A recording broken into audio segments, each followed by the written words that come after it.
essa CPI do MST não está preocupando o PT?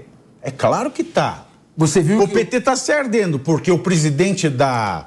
Por exemplo, como é que eu falo? O Republicanos, né, que está prestes a entrar no ministério do Lula, né, o Republicanos, ele já começou a se posicionar como base aliada na Câmara dos Deputados. Já? Tá? Saiu, né?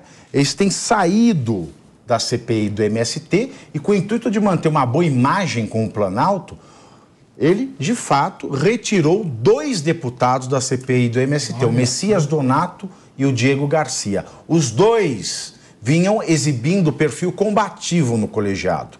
No texto, há justificativa para troca, né? Não tem justificativa para troca, nem os nomes dos substitutos. Nos bastidores, a suspeita é que o partido indicará parlamentares de perfis mais governista. E para acrescentar, senhores, o presidente da Câmara, o Arthur Lira, ele anulou a convocação do ministro-chefe da Casa Civil, o Rui Costa, pela CPI do MST. O depoimento estava marcado para hoje, às 14 horas. O relator Ricardo Salles argumenta que Rui Costa não empreendeu esforços para impedir invasões de terras. Foi convocado e o Lira conseguiu a anulação da sua convocação. Há alguma coisa de estranho. Acho que teriam que ser ouvidos esses 2 deputados. No mínimo, ou eles comparecem e dizem o que aconteceu, ou suspeitas que houve cumplicidade por parte deles. Por que, Capês? Eles foram injustiçados pelo partido e foram afastados contra a sua vontade. O partido não pode retirar 2 deputados de uma CPI sem consultá-los. Só na Monteirolândia, pode. em que existe um certo autoritarismo. Capês. No Congresso Nacional, o partido chega para o deputado e fala, amigo, olha, você vai ter que sair por isso. Não, eu não concordo. Mas pode ter esse tapetão no presidente da Câmara? Ah, não pode. Tá. Não, são 2 coisas diferentes, Pavinato. Primeiro é o seguinte, em relação à CPI, quem indica são os partidos políticos. Certo. E é bom o Capês lembrar que a CPI é um instrumento político. Certo. Que a regra é oposição-situação. Certo. É composição ou descomposição, governo ou oposição. Então, nada mais natural que o influxo de decisões políticas reflitam na CPI. Mas então, assim, não é republicano no MST? Não cabe, tudo bem. Mas quem indica é o Partido Republicano, que agora vai se aliar ao PT, teoricamente, e se aliando ao PT, é natural que o partido reivindique tire os 2 deputados contra o governo e coloque um governista.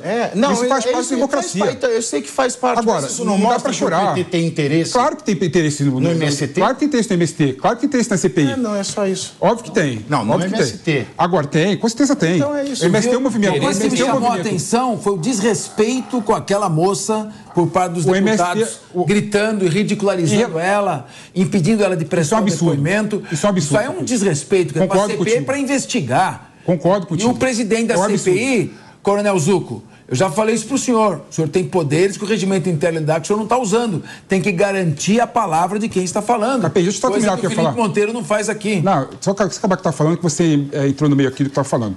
Em relação ao aspecto formal que o Lira impediu, anulou a convocação do ministro da Casa Civil, né? É aspecto formal. É só você revisitar a convocação, demonstrar a pertinência temática, demonstrar que tem relação com a CPI e pedir a convocação de novo. Aspecto formal, você resolvendo questões formalísticas, né? Isso é fácil resolver, não é questão material aí. Então basta o Ricardo Salles fazer um outro requerimento demonstrando no ofício a razão da pertinência temática entre a convocação do ministro... Se o Lira fosse o baluarte da formalidade, né? Não, mas nesse caso específico resolve com formalismo, cara. Agora, a respeito dessa questão que o doutor Capês colocou, isso, de fato, é uma vergonha. Uma CPI de um tema tão complexo como esse, a gente vê ali o presidente Zucco e a Sâmia batendo boca, ambos, por causa de um hambúrguer, né? Vamos combinar, gente, o Brasil Se fosse uma empresa privada e tivesse ali uma área de compliance olhando, investigando algo de errado, e você tivesse ali 2 funcionários dessa empresa, né, brigando com a de hambúrguer, e ela agora fez queixa dele, e ele falando se ela quer um hambúrguer, pelo amor de Deus, já teriam sido demitidos. É um baixo nível. Ambos estão errados, ambos são pagos pelo nosso dinheiro, o dinheiro público. Então, assim, se vai fazer uma CPI do Movimento Sem Terra, e eu acho que tem que fazer sim, tem que ser averiguado a fundo. Se tiver coisa ilegal ou errada, tem que ser apurado e tem que ser tomadas as devidas providências, mas vamos fazer com a seriedade que se espera de um parlamentar. Se espera, mas não tem, né? Nesse caso em específico, apesar de eu concordar com você, a Sâmia mais perturba do que ajuda na CPMI. É impressionante. Esse é o perfil da base aliada. É impressionante. Nesse caso específico, o Zé Rainha, que por acaso já foi condenado por extorsão, foi condenado por outras questões do mesmo movimento que a senhora ontem disse que ela sofre, para você ver a pertinência da coisa,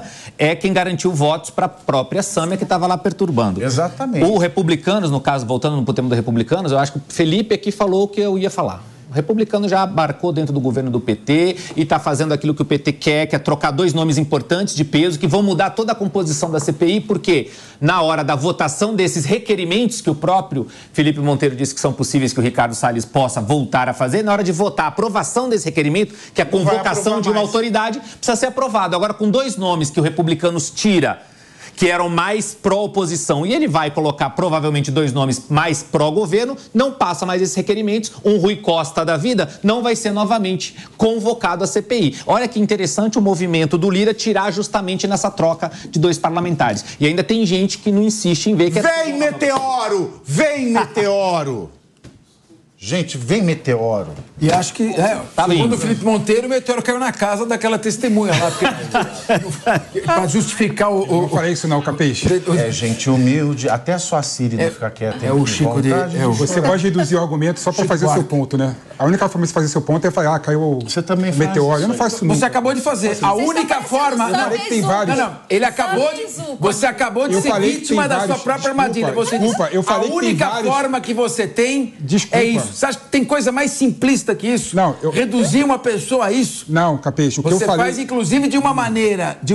Desculpa, Capês. Deselegante. Fala a verdade. Eu já lhe disse isso. Fala o que eu falei. Fala o que eu falei, Capês. Eu falei que não tem só 2 possibilidades, tem muito mais que 2 possibilidades. O mundo é muito mais complexo do que o seu reducionismo. Tornado que veio da Flórida, meteoro que caiu na casa da mulher. Pode ser muita coisa, mas... Voltamos para casa da mulher. Gato pesado que quebrou o telhado. Pode ser muita coisa. É porque ele está insistindo nesse maniqueísmo. Não, você que é maniqueísta, só tem 2 lados. Aqui é o contrário, Capês. Faz o maniqueísmo do bem e do mal. Vamos usar Capês, é o contrário. Bolsonaro para refazer. Eu vou, olha, em respeito ao Thiago Pavinato, que já está estressado. Se tiver o maniqueísmo do bem e do bem também, não é maniqueísmo. São 17 milhões. Ele fala que tem 2 lados e fala que são maniqueístas. Olha a lógica do Capesca. Não. Ele fala que tem 2 lados e fala que eu sou maniqueísta. Você tem um lado só. Não. Você é esquerda. Ele fala que tem muitas possibilidades. Agora você veja.